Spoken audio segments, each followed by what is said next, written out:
Alexandre, muito obrigado, volto sempre. Valeu, Daniel, obrigado, tá? Opa, eu estava aqui comprando um carregador de celular. Aliás, você já imaginou a sua vida sem celular, computador, internet ou máquina fotográfica? Ou ainda um armário sem muitas opções de roupas, bolsas ou sapatos? Pois é, vivemos numa sociedade de consumo onde a produção e comercialização de bens duráveis e não duráveis são frenéticas. Sociedades industrializadas como a nossa foram objeto de estudo do nosso personagem de hoje, o filósofo e sociólogo Herbert Marcuse. O que Marcuse questionava era: será que precisamos realmente de tudo que compramos? O Globo Ciência de hoje é para refletir.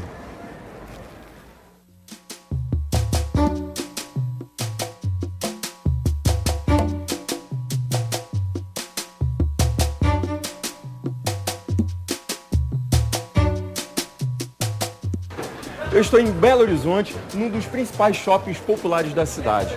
E o que mais se vê aqui é gente comprando alguma coisa. Aliás, o consumo é algo extremamente corriqueiro em nossas vidas. E Marcuse argumentava que as sociedades industriais criam falsas necessidades, obrigando as pessoas a fazerem parte do sistema de produção e de consumo.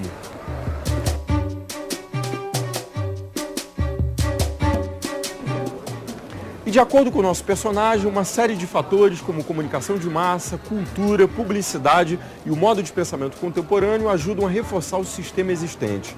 E isso, segundo ele, cria um universo unidimensional onde as ideias e comportamentos se tornam homogêneos e o pensamento crítico é anulado. Ou seja, ao escolher entre essas falsas necessidades, o homem contemporâneo pensa que é livre, quando, na verdade, é incapaz de se opor a esse aparato consumista. Bom, chegou a hora da gente seguir para a cidade histórica de Ouro Preto, aqui em Minas Gerais, para a gente saber mais sobre Herbert Marcuse, conversar com especialistas e, é claro, conhecer os participantes do nosso desafio de hoje. Vamos lá? Então vem cá.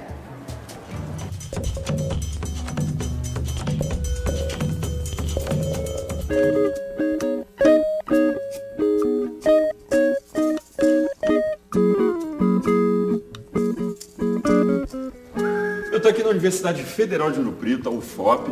Todos esses aqui são alunos que moram em repúblicas, algo muito comum aqui na cidade. Vou apresentar para vocês. Esses aqui são estudantes de engenharia. O João, o Raul e o Daniel. E desse lado aqui, estudantes de filosofia e música. Filosofia, o Kerian e o Jean, e o Daniel, que estuda música. É o seguinte, o Marcuse, ele criou uma teoria social crítica sobre as sociedades tecnológicas avançadas. Alguém aqui já leu a respeito? Filosofia, acho que a galera já leu. O que você sabe?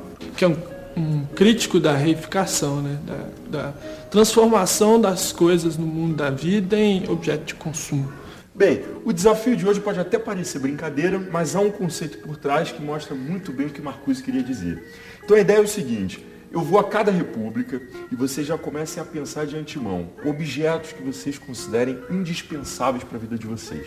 Tá? Aquilo que vocês olham e falam assim: isso aqui é muito importante para mim. Eu não viveria sem isso aqui no momento, ok? E do outro lado eu queria que vocês separassem o que vocês consideram supérfluo, aquilo que não é essencial, ok? No final, a gente vai ver qual dos dois grupos é mais consumista e qual é o que é mais desprendido das coisas materiais. E a gente vai ter aqui também um pequeno debate com uma convidada muito especial. Vocês da filosofia, acho que vocês já conhecem ela. Tá certo? Então vocês toquem para a república de vocês. Enquanto isso, eu vou falar para o pessoal de casa um pouco mais sobre a vida e as ideias do nosso personagem de hoje, Herbert Marcuse. Galera, eu acho que vai dar pano para manga. De família judia, Herbert Marcuse nasceu em Berlim no ano de 1898. A simpatia pela política chegou cedo. Ainda adolescente, se engajou no movimento Wandervogel, que pregava uma vida comunitária ligada à natureza. Em 1922, ele iniciou seus estudos em literatura e filosofia, onde obteve doutorado e conheceu colegas que mais tarde ficariam famosos, como Walter Benjamin. Em 1923, foi criado dentro da Universidade de Frankfurt, na Alemanha, um Instituto de Pesquisas Sociais, mais tarde conhecido como Escola de Frankfurt, que reunia cientistas sociais marxistas, críticos tanto do capitalismo quanto do socialismo da então União Soviética. Marcuse se incorporaria ao Instituto em 1933. Dentro da Escola de Frankfurt, Marcuse se preocupava com o desenvolvimento descontrolado da tecnologia e com o racionalismo dominante nas sociedades modernas, por achar que eles reprimiam as liberdades individuais e aniquilariam a razão. Para entender melhor a filosofia de Marcuse, eu vou conversar com a professora Imaculada Canguçu, da Universidade Federal de Ouro Preto. Tudo bem, Imaculada? Tudo bom, Alexandre. Bom, na escola de Frankfurt, quais foram as principais críticas que Marcuse fez à sociedade industrializada? Bom, em primeiro lugar, eu acho importante a gente saber que Marcuse era um defensor radical da técnica. Ele considerava o progresso técnico como um instrumento de libertação. A técnica, como uma extensão do corpo humano, deveria permitir que a humanidade vivesse de um modo mais confortável. O problema é que o avanço tecnológico, ele atingiu um ponto em que todas as carências da humanidade podiam estar resolvidas. Quer dizer, alimentação, abrigo, vestuário, saúde, educação, isso tudo poderia ser estendido para a humanidade como um todo, alcançado um determinado nível de desenvolvimento tecnológico. Então, objetivamente, essas condições de se atingir uma sociedade próxima de um ideal, já seria possível. O problema é que, do lado do sujeito, de quem controla essa tecnologia, ela está sendo usada justamente ao serviço da morte, ao serviço da destruição. Então, esse é o primeiro problema. E, a partir dessa primeira questão, ele desenvolve outra, que essa nos diz respeito até hoje, que é o seguinte: o desenvolvimento técnico, nessa amplitude que ele aconteceu, ele ocupou um lugar da própria racionalidade. Quer dizer, o progresso tecnológico passa a ser identificado como o próprio progresso da humanidade. Então, todo pensamento passa a ser tecnológico. O sujeito, o ser humano, se vê transformado numa máquina.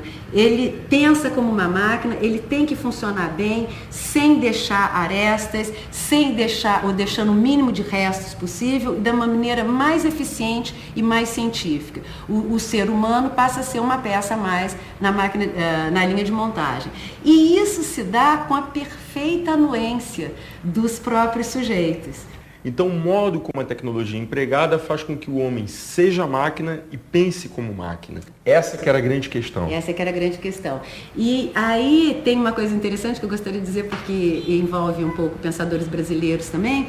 Esse texto de Marcuse, ele foi influenciado, que é de 41, ele foi influenciado sobretudo pela leitura de um sujeito alemão chamado Thorstein Veblen, infelizmente ele não está traduzido, que escreveu em 22 um texto onde ele diz que o problema é que, ao invés de as máquinas estarem servindo ao homem, são os homens e as mulheres, evidentemente, que estão servindo as máquinas.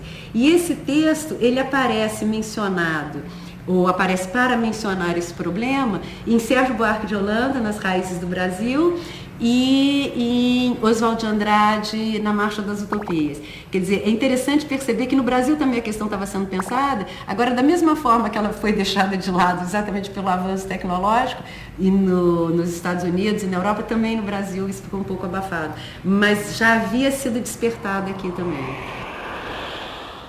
De todos os pensadores alemães de sua época, Marcuse foi o que apresentou as teses mais subversivas. Não é à toa que, no mesmo ano em que foi admitido na escola de Frankfurt, teve que fugir do regime nazista e ir para Genebra, na Suíça. Depois acabou indo para os Estados Unidos, onde obteve a cidadania em 1940. E lá trabalhou para o governo americano, olha só, analisando os relatórios de espionagem sobre a Alemanha durante a Segunda Guerra.